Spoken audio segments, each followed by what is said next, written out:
learning outcomes. After studying this module, you shall be able to know the background of psychodynamic theories, learn about the applications of this school of thought, evaluate the relative strengths and weaknesses of psychodynamic approach.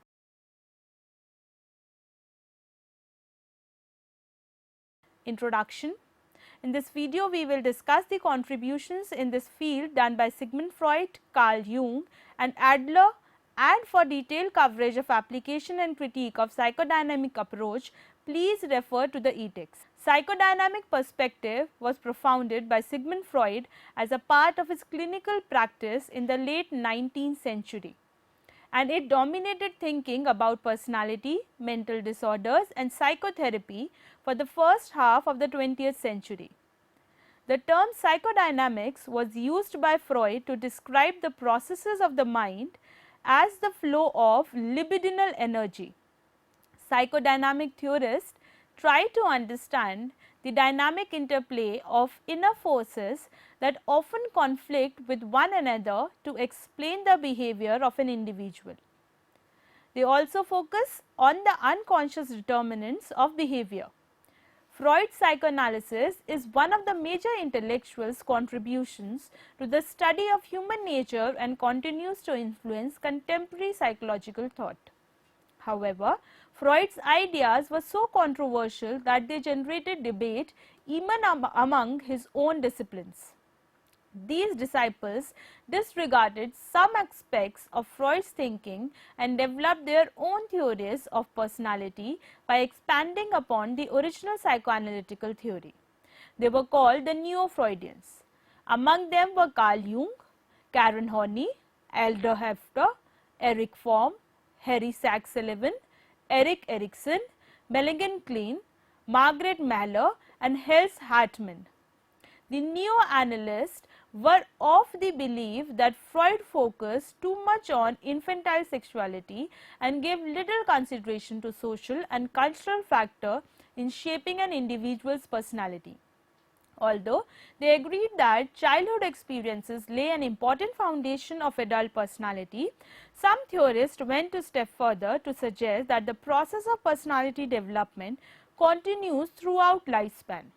Each of these theories have their own unique contribution to the field of psychology as a large.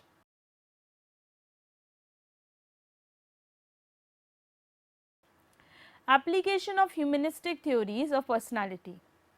Psychopathology. Sigmund Freud. According to Freud, psychopathology occurs when the individual is not able to find a way out for the instincts to be fulfilled in a socially desirable way, leading to the development of either neurosis or psychosis. Neurosis generally begins during infancy and childhood. The major factors are lack of affection, love and care. The child's experience of traumatic events such as encountering the criminal scene or being sexually abused can hamper the proper development of ego, as it excites the immature ego with more than what it can deal with at that time. It leads to the development of phobias, anxiety or fears. Psychosis is more severe than neurosis as the individual loses his or her sense of reality completely. There is withdrawal from the real world which makes hospitalization necessary. Freud explained this in terms of id, ego and superego. The repressed desire of the person becomes so powerful and out of control that the ego can no longer maintain the balance.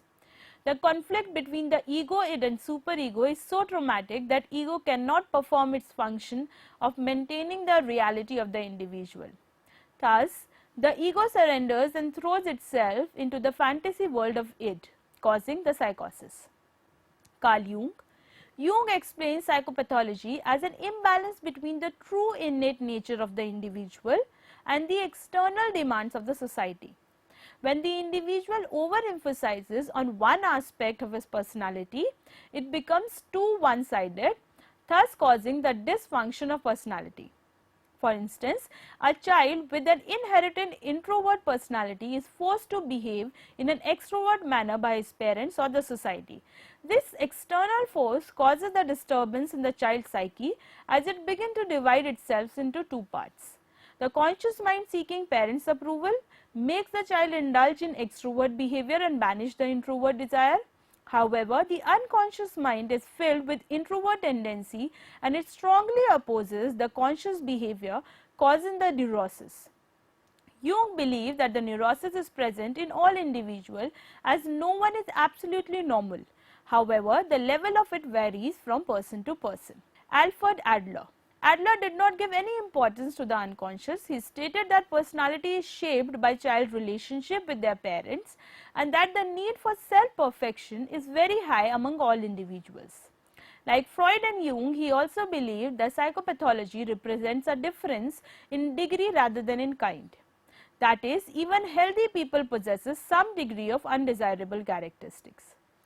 The cause of neurosis as explained by Adler can be understood with respect to factors such as too much pampering or neglecting the child, the birth order, development of inferiorities, or when the child loses at maladjusted lifestyle that contradicts the reality. According to Adler, the neurotic is unable to cope with daily challenges and therefore resort to the cheap tricks for gaining superiority, such as avoiding work and others, anxiety or things which threaten them, attempting the easy task of all, blaming on to others, having unrealistic demands or expectation from self and others. A common form of neurotic escape is to hide the inferiority complex under the mask of superiority complex. Here the individual believes that he is much better than the rest. Such people often bully others. Another neurotic form is masculine protest. Because of the prevailing gender inequalities in the society, where men are favored more than women, the girl who believes or perceives starts to dress like a boy, acts like him, insists on being called by a boy's name, and turns away from marriage or heterosexual relationships. This form of superiority complex is the masculine protest. As for the boys, they begin to behave like girls because they doubt their abilities to be successful, strong, powerful and dominant as men are expected to be. Thus, Adler strongly opposes all types of social prejudices and it can lead to inferiority complex and psychopathology. Adler sees psychopathology as the maladjusted ways of living and error in lifestyle. Psychopathology. Freudian psychotherapy. In Freudian psychotherapy, the aim in the psychotherapy is to unravel the unconscious repressed internal conflicts and other elements of personality which are cause of the maladaptive behavior. The procedure of psychotherapy begins with free association technique. Here the client is asked to relax and lie on a couch and close his eyes. They are encouraged to talk about anything and everything that comes to their mind without censoring any information irrespective of its nature. As the flow of thought begins, the barrier between the id and the ego begin to reduce and defenses evade. The way the unconscious material slowly enters the conscious mind and the therapist notes it. Dream analysis is another way of gaining access to unconscious mind. The symbols and the images in the dreams are used to understand the unconscious desires, fantasy and conflicts of the individual. Since the material that is revealed during the therapy is so overwhelming that the client may show resistance, it can occur in forms such as refusing to say something by being silent, hiding the truth information, telling false stories which are carefully planned, avoiding the important topics or forgetting. This is called resistance. If this is not dealt with, the therapy can come to halt. Transference is the most important stage of therapy where the client projects his emotion and feelings of the past on the analyst and they see the analyst as if he is a significant person from the past. A full-blown transference is of great importance for the purpose of interpretation. A point of caution for the analyst here is that he needs to be careful about their own feelings and desires towards the client. Counter-transference refers to therapist displacing his emotional reaction to the client. This hampers the therapist's objectivity and accuracy of the interpretation. The information which has been obtained through free association, dream analysis and transference has to interpret it and present it to the client to make them understand the nature of problem and deal with it. The process of working through is important where the therapist offers continuous clarification to the client to help them develop insight of their problem. The newly gained insight enables the client to understand oneself more and in a holistic manner. Jungian psychotherapy. The aim here is to eliminate the suffering of the individual by restoring the balance between the conscious and the unconscious forces. By uniting the opposing forces and establishing harmony, the normal and healthy function of individual can be attained. Jung used wide variety of techniques to treat his patients, as he believes that each individual is unique and each case is different from the other. Thus, a uniform method would not be helpful in finding solution to the problem. He used the methods such as painting, using clay, singing and acting. For instance, once he had a client who had not slept for days, so he sang for lullaby to put her as sleep. In the initial phase of therapy, the client meets the therapist for 3 to 4 times a week, and the major task here is of catharsis and emotional cleansing. In the next stage, the client confronts and clarifies about threatening aspect of the shadow and the unrealistic fantasies and feelings. After this comes the stage where the therapist elucidate the client about the aspects of life and help them to fill in the gap of knowledge which causes the psychopathology. Some patients enter the stage of treatment called the transformation or the synthetic hermeneutic method, uniquely given by Jung. After exploring the persona, the shadow and the collective unconscious, a better understanding emerges about the symbols and archetype. This is very helpful as it offers clues and guidelines for further individuation and promote the formation of self. Towards the end of therapy, the visits are reduced to twice a week as the patient must learn to deal with their own problems. Adlerian psychotherapy. There are 3 stages to the Adlerian therapy. The first stage consists of talking and establishing the rapport with the patient. At this stage, a complete understanding of the patient is gained, such as their problems, the lifestyle is done for 1 to 2 weeks. Early recollection, dream interpretation and the question are very important at this stage. The second stage begins when the therapist helps the patient to understand the nature of problem, gain insight about their pathogenic ways of life, unrealistic goals or desires and the inferiority complex. Gradually, when the patient begins to understand the problem and makes an effort to be more cooperative and deal with the problem, the third stage begins. At this stage, the therapist helps the patient by giving them emotional and social support. Work. Sigmund Freud. The psychoanalytical theory as proposed by Freud states that human behavior is guided by the pleasure principle, where people have a tendency to avoid work and seek pleasure. Pleasure is obtained by immediate gratification of instinctive needs such as aggression or sex.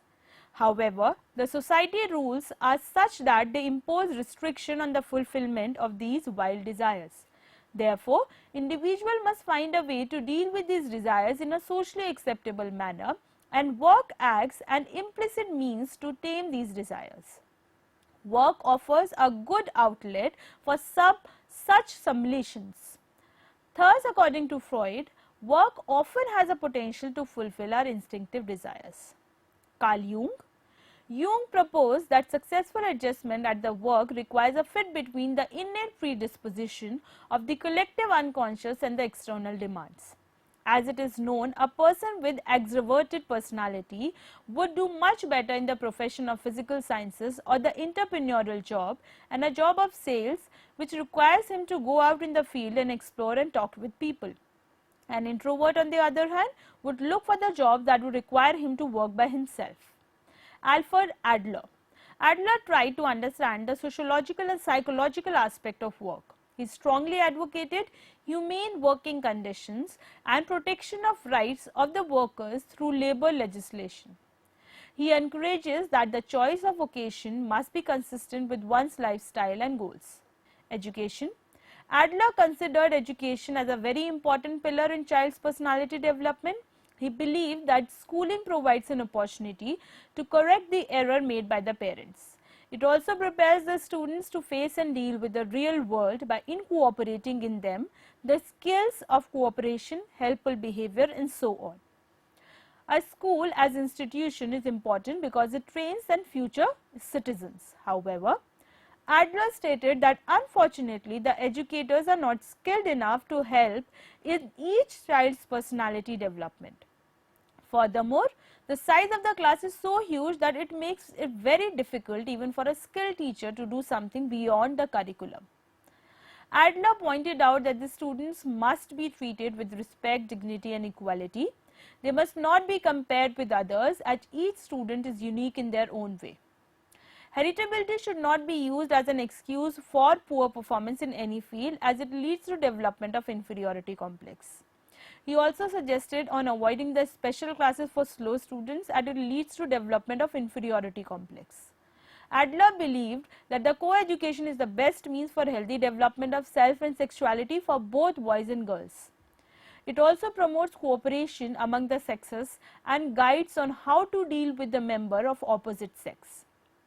Dream interpretation. Sigmund Freud. According to the psychoanalytical theory, dreams are important to understand the most important part of personality, the unconscious, which is largely inaccessible. As the person goes into the deep sleep and ego defenses are relaxed, the id impulses as well as the repressed materials start to emerge that they have been blocked during the waking hours and manifest themselves as dreams. However, the ego recognizes the fact that the threatening dreams can cause anxiety to the sleeper, and therefore it senses the repressed material in various ways and limits the id to only partial fulfillment, and the resulting compromise between the pleasure seeking id and the sleep preserving ego is what the dreamer experiences. Freud believed that no dream is accidental or trivial. But to understand the true meaning of a dream, it is important that they be interpreted or unravel the disguises used by the ego to mask the unconscious thought that the beneath. Thus, Freud described the dreams as follows. The interpretation of dreams is the royal road to knowledge of the unconscious activities of the mind. According to Freud, there are two contents in a dream. The manifest content reflects the part of the dream that a person remembers even when the dream is over. The later content reflects the unconscious impulses, beliefs and conflict that are masked by the ego. The latent content are changed into the manifested content through the process of dream work, where the purpose is to hide any threatening material that might awaken the sleeper and cause anxiety. For example, dream work may change the troublesome Oedipal thoughts into a manifest content wherein the sleeper is in a romantic relationship with a stranger and defeats his rival to proclaim his love. According to Freud, the dreams are triggered by day residues or the memories of the previous day frustrations and are simply meant to fulfill the wishes of the dreamer. Sometimes the adult dreams may involve repressed childhood impulses of sexual nature. Since the language of dreams is unusual one, Freud analyzed hundreds of dreams, including his own, to prepare a key to comprehend the meaning of many recurring symbols and themes in the dream. Carl Jung. Jung's approach to dream interpretation is very different from the Freud's. According to him, there are two kinds of dream. The dream about one's family, friends and daily life originate from the personal unconscious, thus they are called personal dreams. On the other hand, dreams about archetypal symbols arise from the collective unconscious. They are called collective dreams. For Jung, dreams have many other purposes than just wish fulfillment.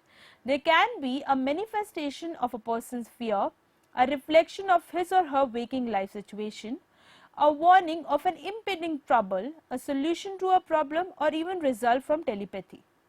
Many of these dreams aim to restore some kind of homeostasis in the individual. In contrast to Freud, Jung believed that manifested content is the actual dream. He did agree that some of the dreams do have sexual meaning, but also stated that there can be other possible meanings of a dream as well. For example, he considered that inserting a key may represent a sexual act, or alternative, it can also mean that new opportunities are waiting in a person's life.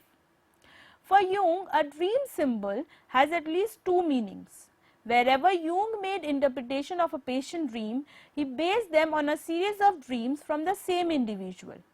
He considered that the important themes and issues tend to emerge from a series of dreams and not always from a single dream.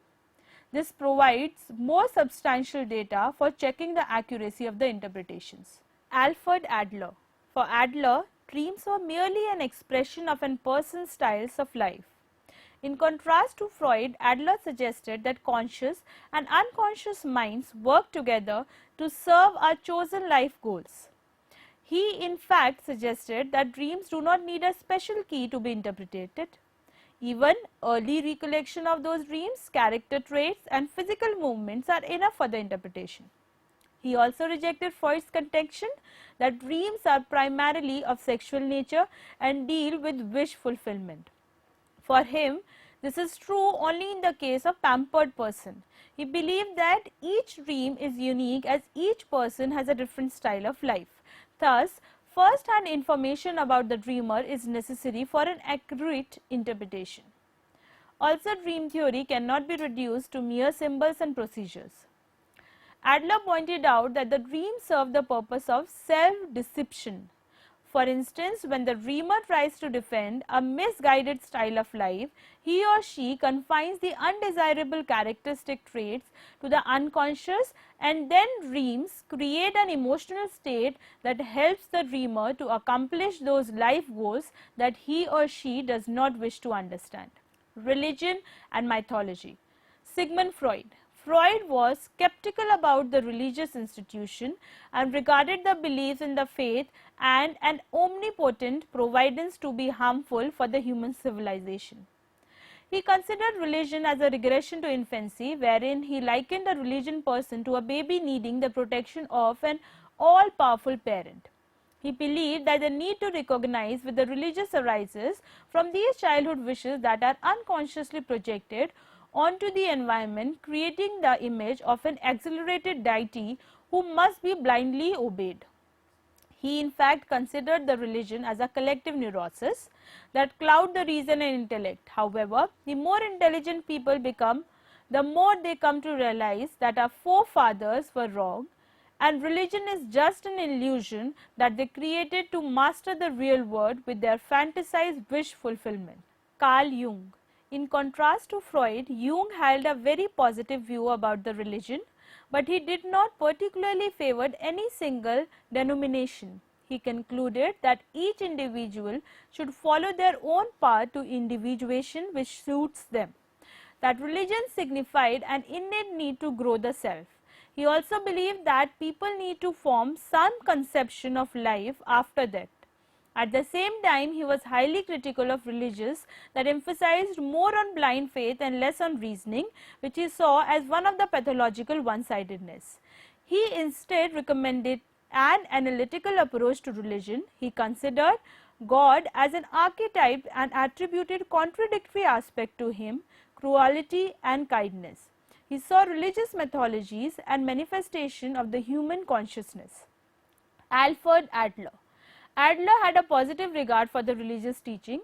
He saw given unconditional as a desirable form of social interest.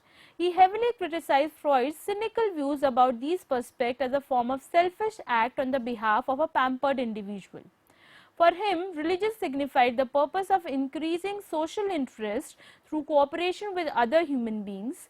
God signified the goal of self-perfection, and reincarnation signified the belief that one can change a distorted lifestyle into a healthy one. Though he regarded Bible as a wonderful work, but also believed that some of his teachings may lead the children to develop a misguided striving for superiority. Female sexuality. Freud's contention about female sexuality in general and penis envy in particular drew heavy criticism from the likes of Horney. She rejected Freud's idea that healthy female desires a baby boy as a substitute for penis and that lack of the penis causes women to develop self-hatred and a weaker superego. According to Horney, Freudian psychoanalysis presented a very narrow-minded view about women who were thought to be psychologically ruled by a wish for masculine traits. She further pointed out that the Freudian psychoanalysis was based on the studies by male psychologists of male patients. Thus, it failed to explain the unique female experiences like the one of giving birth, which made women superior than men. Psychohistory. Erikson was widely known for his studies on notable historical figures like Mahatma Gandhi, Martin Luther and Hitler. He used their autobiographical accounts to illuminate their intrapsychic world through his personality theory. His psychohistories typically focused on an important crisis, an episode that represent a major life theme uniting past, present and future activities. He adopted disciplined subjectivity, wherein he used a subject's perspective to comprehend their important life events.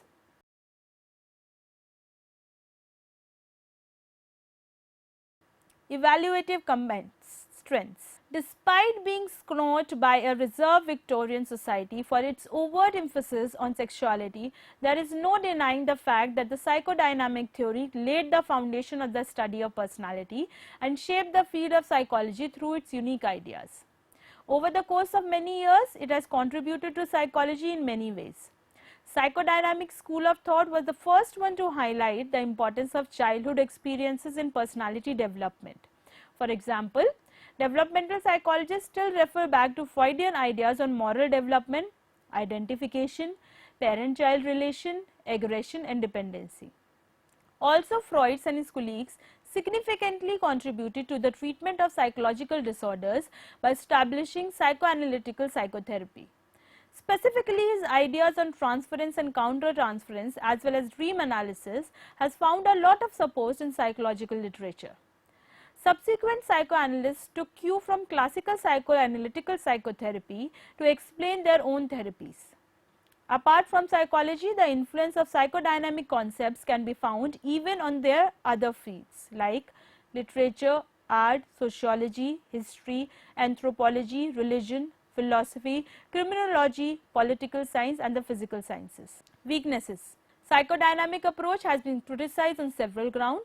The greatest criticism of psychodynamic theory is that it is unscientific in its approach to analyze human behavior. Some critics argued that this is because psychodynamic concepts do not render themselves to testability. It is difficult to study them under controlled conditions. The concepts are vague and not operationally defined. This makes it impossible to quantify and objectively measure qualities like strength of id impulses, unconscious ego defenses and so on. Another problem of psychodynamic theories is that they are largely based on the case studies of atypical males and females. The problem with these case studies is that they are generalized facts taken from very small samples to a larger population. In fact, Freud has been accused of fabricating the most of his cases. The biggest critique of Freud were behaviorists and humanists. Behaviorists like Watson have criticized Freud too much emphasis on the unconscious and deemed it unrealistic and unscientific. Instead, they argue that the individual behavior is controlled by the environmental forces and rejected any kind of mental influences. Humanists criticize psychoanalysts for focusing only on the neurotic and psychotic side of the human nature. They believe that Freud and other psychoanalysts portrayed humans as animals who are controlled by instinctual drives of sex and aggression with no personal agency. Another controversial aspect of Freud theory is his idea of an unconscious mind. Initially, researchers rejected the idea of unconscious altogether as it could not be tested empirically. However, as mentioned already, some researchers have identified unconscious processes. However, these researchers have shown that in contrast to Freud's views about the unconscious processes determined empirically are not entirely made up of forbidden wishes and desires. Many theorists have also rejected Freud's views regarding childhood sexuality and psychosexual stages of personality development. Moreover, the theory largely focuses on the sexual impulses of the id and does not give much importance to human free will. It de-emphasizes the importance of social and interpersonal factors in causing and maintaining mental disorders. Freud has been heavily criticized about his ideas on female sexuality and his concept of penis envy. Freud believed that penis envy caused women to feel inferior to males and consequently develop weaker egos and were more prone to anxiety to males. A number of his colleagues like Horney and Chodorow found his ideas to be sexist. Horney went as far as to claim that it is males who feel envious to women because of their ability to bear children.